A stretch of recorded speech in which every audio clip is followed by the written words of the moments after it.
Advocate Toolkit today. If you've ever stared at an ODSP letter you couldn't decode, sat down to write an appeal with no idea where to start, or watched money stress spiral into another bad week, this guide was built for you. Claude AI as an advocate gives you the exact prompts, letter templates, and weekly system to turn Claude into a practical support tool, plain language breakdowns of confusing correspondence, first draft appeals you can make your own, a budget that actually makes sense on a fixed income, and a rhythm that keeps deadlines from sneaking up on you. This isn't AI hype. It's honest, practical, and built with real boundaries. Claude organizes and drafts. You and your professionals decide. Section 1. The hidden cost of navigating the system alone. For many people on ODSP or other disability supports, the hardest part isn't the condition itself, it's the paperwork, the appeals, the waiting, and the constant re-explaining of your situation to strangers who don't know your history. That administrative weight lands hardest on people whose mental health is already stretched thin, creating a cycle where the system meant to help becomes another source of stress. This section reframes AI's role honestly. Claude isn't a therapist, doctor, or lawyer, and it can't replace any of them.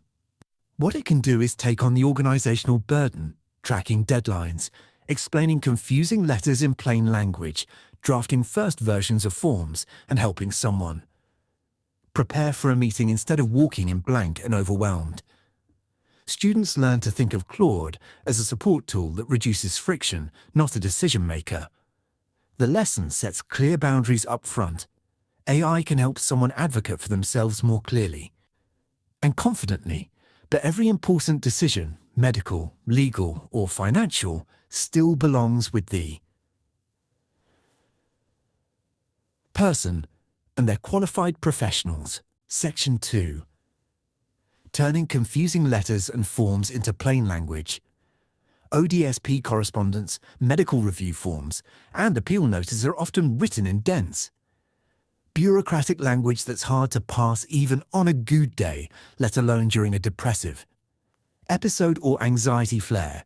This section teaches students to use Claude to translate what the letter actually says, what's being requested, and what the deadline really means.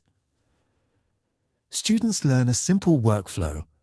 Paste in the letter with personal identifiers handled carefully. Ask Claude to summarize it in plain terms, list exactly what documents or responses are needed, and flag anything time-sensitive. This turns a wall of text into a short checklist.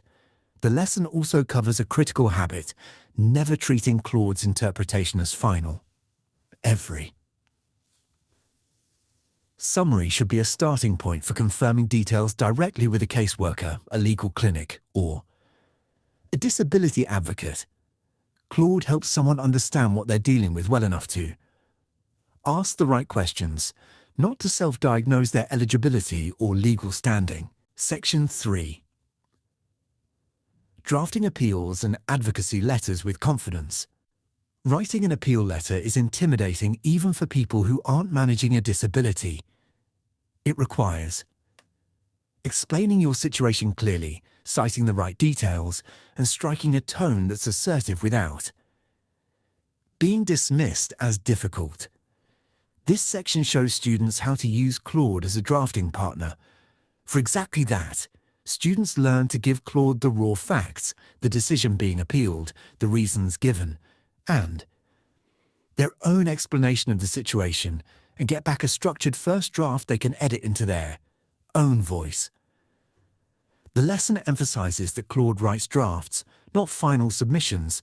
Every letter should be reviewed, personalized, and ideally checked by a legal clinic or disability advocate before it's sent.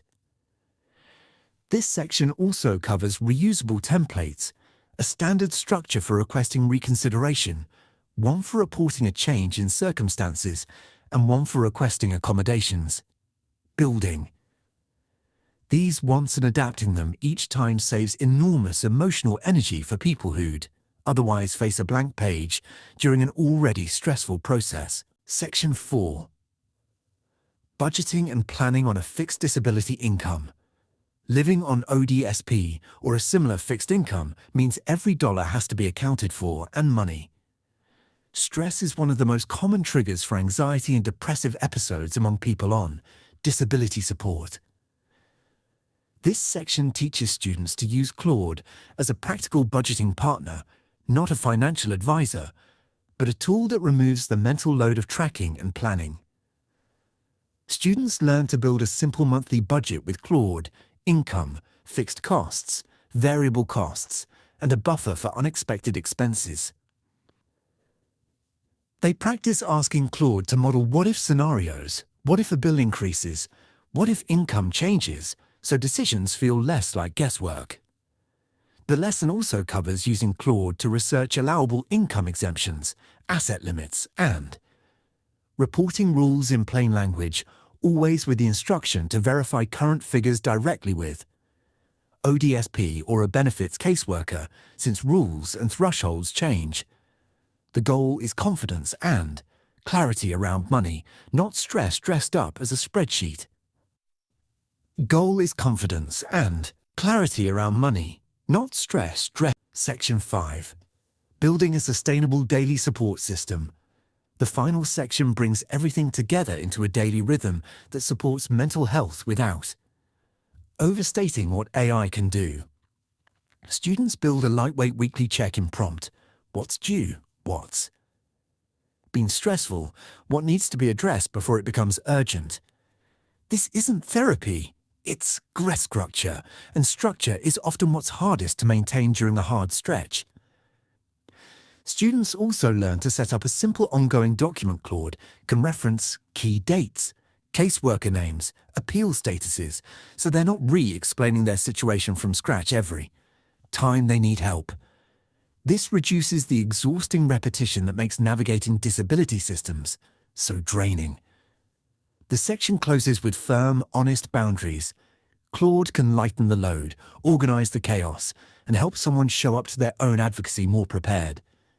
It is not a substitute for a therapist, doctor, caseworker, or legal advocate, and students are encouraged to build real human support, professional and personal, around themselves, with AI as one tool among many, not a replacement for connection or care.